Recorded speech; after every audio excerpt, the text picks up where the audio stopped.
보신 것처럼 이번 열병식에서 가장 주목받은 건 다탄두로 진화한 북한의 신형 ICBM과 SLBM입니다. 또 김정은 위원장의 대남 유화 메시지가 있긴 했지만 북한은 대남 신무기들까지 대거 선보이는 이중적인 모습을 보였습니다. 이 무기들이 어떤 성능을 갖고 있고 한반도 안보엔 어떤 위협이 될 수 있는지 전문가의 의견을 들어보겠습니다.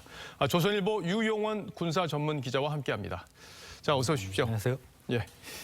자, 어제 북한이 공개한 이제 ICBM이 가장 관심을 모으고 있는 그런 무기가 됐는데 네. 이제 직경이 커졌고 길이도 좀 길어졌어요. 네. 이게 이제 다탄두라고 북한이 발표하진 않았지만 사실 네. 다탄두의 가능성이 높다 이렇게 좀 분석이 되고 있는 거죠. 네, 그렇습니다. 왜냐하면 기존에 이제 가장 큰 게 북한의 화성 15형인데 이 길이가 21에서 22m, 직경은 2.4m 정도인데 뭐 어제 등장한 북한의 신형 ICBM은 그보다 한 2m 정도가 긴 예. 길이가 한 23에서 4m, 직경은 2.5m 이상이 되는 걸로 보입니다. 근데 북한은 이미 화성 15형에서 최대 사거리 13,000km로 뉴욕을 포함한 미국 전역을 돌아올 수 있는 사거리는 이미 확보가 했어요. 예. 그러니까 확보가 됐기 때문에 사거리 연장보다는 탄두 정량 증대에 이제 주 초점을 맞춘 것으로 보여지고요. 그래서 신형 ICBM은 화성 15형에 비해서 2배 정도의 탄두를 달 수 있는 걸로 보고 직경도 커졌기 때문에 한 2개에서 3개 정도의 그 다탄두를 장착할 수 있는 것으로 이렇게 추정을 하고 있습니다. 예. 또 아까 저 화면에서도 리포트에서도 보셨지만 그 이제 텔이라고 하죠. 이동식 네. 발사대. 거기에 보면은 바퀴 수가 두 축이 늘어나서 이제 총 22개 바퀴로 이제 기동을 하게 됐는데 네. 그렇게 되면은 지금 현존하는 ICBM 중에서 이게 가장 큰 거다. 새로 나온 신형 ICBM이 그렇게 네. 평가할 수도 있습니까? 네, 오늘 새벽부터 미국이나 일본 전문가들 사이에 정말 북한이 세계 최대의 괴물을 만들었다. 괴물이요. 예, 이런 이제 표현들을 쓰고 있는데 실제 이제 중국의 둥펑 41이나 러시아의 토포렌 같은 신형 ICBM도 길이가 21에서 22m 정도이고요. 이동식 발사대는 8축형, 그러니까 바퀴가 16개 달린 겁니다. 북한 신형 ICBM보다 6개가 적죠. 예. 그래서 그런 면에서 보면 세계 최대급이라고 할 수 있습니다. 물론 고정식은 이보다 좀 큰 게 있는데 이동식 ICBM 중에는 세계 최대 규모라고 할 수가 있죠. 그러니까 크기가 그만큼 크면은 화력도 그만큼 크다 이렇게 평가할 수 있습니까? 그러니까 무게도 늘어나고 그다음에 이제 연료를 많이 실을 수 있지 않겠습니까? 예. 그러니까 거기에 따라서 사거리나 이제 탄두 중량을 늘릴 수 있다고 볼 수 있는 거죠. 예, 그렇군요.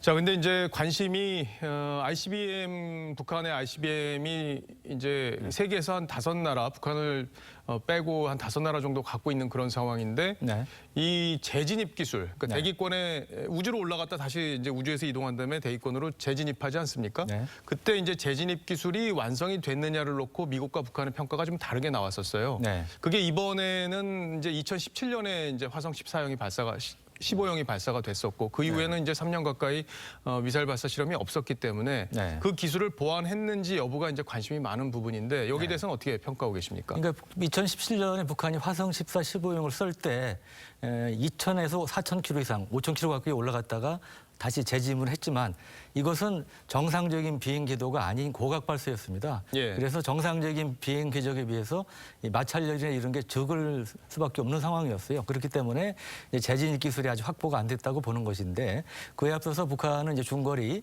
화성 12형의 경우는 실제로 정상적인 비행 궤도로 몇 차례 발사를 해서 시험을 했는데 어느 정도 성공한 것으로 보여주고요. 예. 그렇기 때문에 ICBM의 재진입 기술에 대해서는 아직 검증은 안 됐지만 적어도 가까운 시일 내에 확보할 가능성은 많다고 전제를 하고 대비를 하는 것이 맞다고 생각이 됩니다. 예, 이제 방어를 하는 입장에서는 그런 상대가 기술을 완성했다고 보는 전제하에서 대비를 해야 된다 이런 말씀이고요. 네.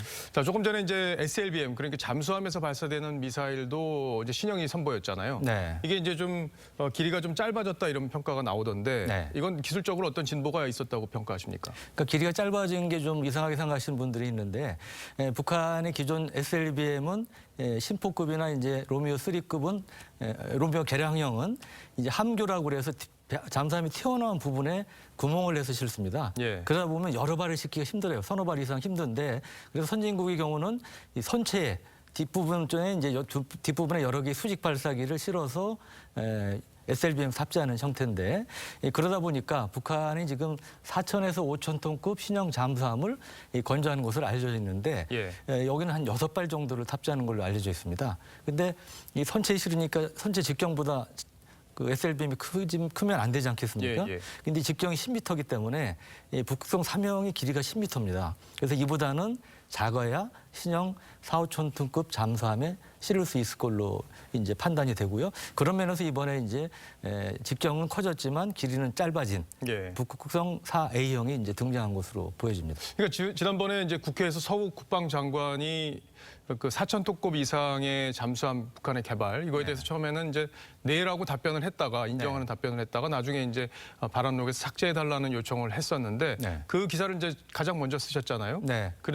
지금 현재 정부에서는 북한이 4,000톤급 이상을 개발하고 있고 여기에 6개의 SLBM을 실을 수 있는 잠수함을 개발이 거의 완성이 되고 있다고 이렇게 지금 평가하고 있다고 봐도 될까요? 네, 공식적으로는 확인은 안 했지만 정경도 장관이 8월에 국회 국방위에서 로미오급 개량형 외의 신형 잠수함을 이제 건조하고 있다고 밝혔습니다. 예. 그게 이제 그 4, 5천 톤급으로 추정되는 이런 잠수함이고요.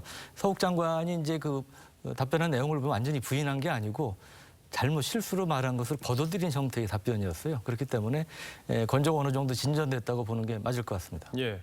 자, 오늘 저희들이 이제 좀 보도를 좀 해드렸는데 이 네. 대남 신무기들도 사실 좀 관심을 우리가 더 가져야 되지 않냐 이런 얘기들이 지금 나오고 있어요. 왜냐하면 이건 ICBM이나 SLBM은 미국을 겨냥한 거라는 평가가 많기 때문에 네. 이제 초대형 방사포 신종이 3개가 선보였다 이런 평가가 나오고 있는데 네. 이건 성능이 어떻게 개량됐다고 봐야 될까요? 그러니까 우리가 사실은 이 SLBM이나 ICBM 같은 전략 무기 외에 우리를 직접 위협하는 타격하는 신형 전술 무기에 사실은 주목을 좀 할 필요가 있습니다. 예. 말씀하신 초대형 방사포도 3종류나 이렇게 나왔고요. 그 외에 이제 신형 전차, 우리 K1 비슷한 이런 전차도 완전히 새로운 형태로 해서 이제 등장을 했고, 예. 미국의 스트라이커 장갑차 비슷한 이런 장갑 차량이라든지 대공 미사일에도 이런 신형 전술 무기들이 등장했고요. 또 한 가지 특징 중에 하나 아까 리포트에도 있었습니다만 우리 군이 이제 전투장구류, 방탄복 그다음에 방탄 헬멧, 조준경, 뭐 소총 이런 거를 업그레이드하는 워리어 플랫폼이라는 걸 추진하고 있는데 이거하고 아주 비슷한 거에 등장을 했어요. 예. 근데 아시다시피 북한은 돈이 없기 때문에 이 많은 병력을 그렇게 업그레이드하기 힘들 걸로 보고 있는데 여하튼 간에 이런 시도를 하고 있다는 것이 상당히 우리가 관심을 갖고 좀 주목을 해야 될 부분이라고 생각합니다. 예. 근데 이제 대남 무기들을 선보이면서 사실 네. 오늘 메시지만 보면은 이제 우리하고 다시 한번 뭐 네. 좋은 기회를 만들어 보고 싶다는 취지의 김정은 위원장의 얘기가 있었는데 네. 이제 그런 부분이 다소 모순적인 거 아니냐. 네. 이제 공격 무기들을 보이면서 잘 지내보자고 한다는 게 그래서 이런 데 대한 논란이 좀 있는 듯합니다. 네. 이제 어떻게 이건 평가하십니까? 그러니까 북한이 이번에 신형 전략 전술 무기를 선보였는데 이게 불과 1년 몇 개월 만에 만들어졌겠습니까? 중요한 것은 지난 3, 4년 그러니까 남북 미북 정상회담 할 때 이런 때 이전부터 계속 북한은 한쪽으로는 이런 신형 전략 무기, 그다음 우리를 겨냥한 전술 무기를 개발하고 있었다는 걸 이번에 보여줬다는 것이죠. 그런데 이게 과연 이 비용이라든지 기술이 어디서 왔을까요? 예. 그 부분도 우리가 상당히 좀 따져볼 필요가 있죠. 그 비용이 어디서 왔을까요? 그 부분은 저도 뭐 정확히 말씀드리기가 어려운데 예, 그거는 중요한 게 정부가 대북 좀 제재 파악하고 국면이 계속되고 있는 상황에서 예. 북한이 여하튼 간에 이러한 물건들을 무기들을 만들어냈다. 거기에 우리가 좀 경각심을 갖고 지켜봐야 할 것 같습니다. 예, 뭐 어쨌든 북한이 이제 어제 내놓은 그 대남 유화 메시지의 진정성이 있으려면은 네. 이제 우리를 좀 더 우리에 대해서 좀 고압적인 자세나 이런 것들을 좀 배격하고 또 우리의 공동조사 요구, 공무원 피격 사건에 대한 공동조사 요구 이런 것들도 좀 받아들여야 되지 않을까 이런 생각이 듭니다. 잘 들었습니다. 지금까지 유용원 군사전문기자였습니다. 네.